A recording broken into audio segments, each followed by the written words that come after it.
Assalamualaikum warahmatullahi wabarakatuh. Perkenalkan, nama saya Mia Sabania dari kelas 12 Akuntansi, Keuangan dan Lembaga. Hari ini saya akan menjelaskan materi mengenai mata pelajaran Penjas yang berjudul Pola Penyerangan dan Pertahanan dalam Permainan Sepak Bola. Halo, Assalamualaikum warahmatullahi wabarakatuh. Perkenalkan, nama saya Mia Sabania dari kelas 12 Akuntansi, Keuangan dan Lembaga, SMK Pajajaran Jatinangor. Nah, kali ini aku bakalan menyampaikan materi mengenai pola penyerangan dan pertahanan dalam sepak bola.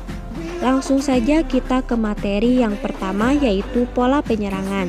Nah, di dalam pola penyerangan aku bakalan menyampaikan materi yang isinya tuh mengenai pengertian, jenis-jenis dan juga formasi dari pola penyerangan itu sendiri. Yang pertama yaitu pengertian pola penyerangan.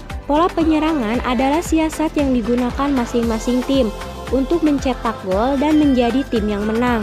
Maksudnya, di mana pola dalam permainan sepak bola ini diterapkan dengan tujuan dapat menerobos pertahanan lawan dan menciptakan gol sebanyak-banyaknya sehingga dapat memenangkan pertandingan. Yang kedua yaitu jenis-jenis pola penyerangan.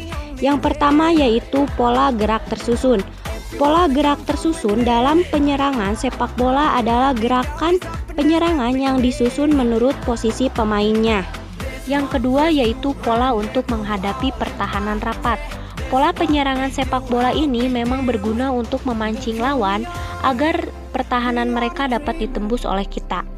Nah, pola ini memanfaatkan sayap kanan dan sayap kiri dalam memacu pertahanan lawan. Yang ketiga yaitu pola pencarian ruang kosong. Pola penyerangan dalam permainan sepak bola dengan memanfaatkan ruang kosong yang tersedia. Pola penyerangan sepak bola ini juga bertujuan untuk melakukan pola operan terobosan agar penyerangan dapat berjalan dengan baik. Untuk membuka ruang kosong, salah satu rekan perlu mampu menahan bola agar memberikan waktu kepada pemain membuat ruang. Selanjutnya yaitu materi ketiga, formasi penyerangan sepak bola. Menyusun pola penyerangan sepak bola memang menjadi kunci awal untuk meraih kemenangan. Tetapi eksekusi dari strategi tersebut harus sesuai dengan formasi yang kalian pakai. Maka dari itu, setiap menyusun pola serangan alangkah baiknya dilengkapi pula dengan formasi tim. Formasi sedikit banyak mengatur posisi serta tugas dari masing-masing pemain dalam tim. Lewat pemahaman ini akan muncul koordinasi yang baik sehingga memberikan performa pertandingan yang maksimal. Nah, secara garis besar ada banyak sekali formasi yang sinkron dengan pola penyerangan sepak bola, di antaranya sebagai berikut. Tipe yang pertama yaitu tipe formasi penyerangan 4-3-3. Formasi penyerangan dalam sepak bola ini memiliki peran penting dalam menentukan kemenangan. Bisa dipastikan semua kesebelasan pasti punya formasi serta strategi fleksibel untuk berhadapan dengan musuh yang spesifik. Dalam sesi kali ini saya akan memberikan contoh formasi penyerangan sepak bola yang efektif seperti pada gambar yang di atas ini. Formasi ini terdiri dari 4 pemain back, 3 pemain gelandang dan 3 pemain penyerang. Selanjutnya yaitu tipe formasi 4-2-4. Formasi ini terdiri dari 4 pemain back, 2 pemain gelandang, dan 4 pemain penyerang. Di bagian belakang formasi terdapat 1 pemain yang bertugas sebagai bek kanan, 2 pemain yang bertugas sebagai poros halang, dan 1 pemain bertugas sebagai bek kiri. Selanjutnya yaitu pola pertahanan. Di dalamnya terdapat materi pengertian, jenis-jenis dan juga formasi pertahanan dalam sepak bola.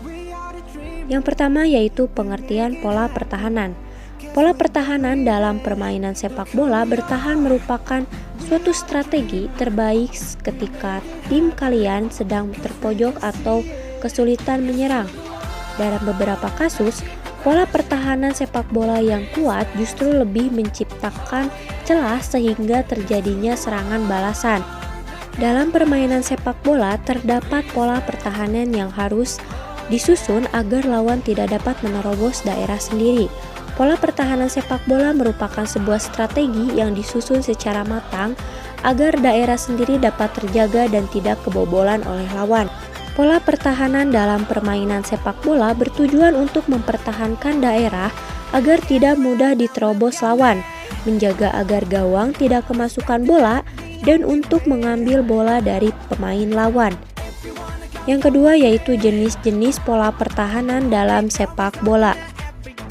Yang pertama yaitu pola pertahanan man to man atau 1 lawan 1. Man to man marking atau menandai lalu menghadapi lawan 1 lawan 1 merupakan pola pertahanan sepak bola yang cukup efektif. Yang kedua yaitu pola pertahanan area atau zone marking. Pola pertahanan area merupakan pola pertahanan sepak bola yang dilakukan dengan cara membuat sebuah formasi di dalam area sendiri. Yang ketiga yaitu pola pertahanan kombinasi. Pola pertahanan sepak bola ini tergolong strategi yang cukup kompleks dan rumit. Strategi ini dilakukan dengan cara pemain menjaga lawan dan tiba-tiba melakukan gerakan pindah tempat. Selanjutnya yaitu formasi pertahanan dalam sepak bola. Formasi pertahanan dalam sepak bola. Formasi ini dibagi menjadi 2 bagian, yaitu sebagai berikut. Yang pertama yaitu formasi pertahanan 4-3-3. Formasi pola pertahanan sepak bola ini menggunakan 4 pemain back, 3 pemain gelandang, dan 3 pemain penyerang. Di bagian belakang formasi terdapat 1 pemain yang bertugas sebagai bek kanan, 2 pemain yang bertugas sebagai poros halang, dan 1 pemain yang bertugas sebagai bek kiri. Yang kedua yaitu formasi pertahanan 4-4-2. Formasi ini benar-benar berfokus pada pertahanan belakang dan tengah. Jika kalian memiliki pemain defender yang kuat, maka lawan pun akan kesulitan menerobos masuk ke zona gawang.